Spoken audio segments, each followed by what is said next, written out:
D'abord, c'est au mois de février-mars, il y avait 57 Guinéens qui étaient prêts à être expulsés de la Belgique. Mais le gouvernement guinéen n'a pas voulu cette expulsion parce que tout simplement le gouvernement belge n'a pas respecté le mémorandum d'entente qui lie la Guinée et la Belgique depuis 2008. Donc aujourd'hui, il y a un certain nombre qui est relaxé, mais d'autres restent.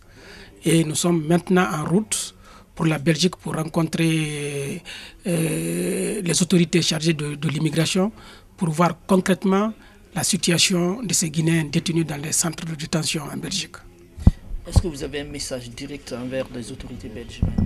Oui, et le message que nous avons, c'est de dire aux autorités belges de respecter les conventions qui lient les États et dans l'intérêt supérieur des deux pays.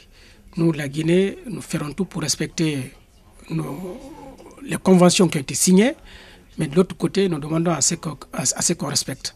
Mais les autorités belges doivent savoir aujourd'hui que la Belgique ou Bruxelles est devenue la capitale presque européenne. Les gens viennent de partout pour y vivre. Donc, nous sollicitons du gouvernement de tout faire pour accueillir ces Guinéens. Parce que selon les informations que j'ai, il y a plus de 11 000 Guinéens qui sont en toute légalité, qui vivent dans la légalité en Belgique. Mais il y a un autre groupe qui est là, qui cherche l'asile en Belgique. Nous demandons aujourd'hui au gouvernement belge de tout faire pour leur accorder les faveurs qu'il faut. Mais quand vous parlez d'asile, c'est qu'ils sont persécutés dans le pays? Non. Aujourd'hui, c'est clair. L'Union européenne est représentée en Guinée, le gouvernement belge est représenté en Guinée. La Guinée a organisé des élections libres et transparentes en 2010. Il y a un président démocratiquement élu et il y a un parlement démocratiquement élu, un parlement dans lequel l'opposition est très bien représentée. Donc, les gens, s'ils demandent l'asile, moi je pense qu'ils veulent y vivre, mais aujourd'hui, concrètement, personne n'est politiquement persécuté en Guinée. Tout récemment, le général Sekouba a fait une sortie médiatique où il a annoncé qu'il a déposé un certain nombre de listes de personnes à la haie. Et qu'est-ce que vous pensez de ça?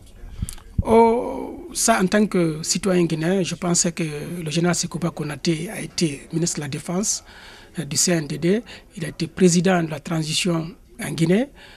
La moindre des choses, c'était d'abord de déposer cette liste devant la justice guinéenne. Peut-être ensuite, s'il ne voit pas la réaction du gouvernement guinéen ou de la justice guinéenne, il pouvait déposer ça au niveau international. Pensez-vous qu'il a une responsabilité en tant que ministre de la Défense et président de la transition à l'époque? Non, je pense que c'est la justice qui doit dire qui est responsable, qui n'est pas responsable. Ce n'est pas à moi de dire que le général Sekouba Konaté a une responsabilité quelconque. Merci. Vous avez un dernier mot? Oui, le dernier mot, c'est en direction de la diaspora guinéenne. Et compte tenu de l'importance de cette diaspora, le gouvernement, le président a tenu de créer un ministère qui est exclusivement chargé de défendre, de protéger et d'organiser cette diaspora en vue de l'impliquer au développement socio-économique de la Guinée. Donc je demande à toute cette diaspora de se donner les mains, mais loin des contradictions ethniques ou politiques, pour une Guinée unie et prospère.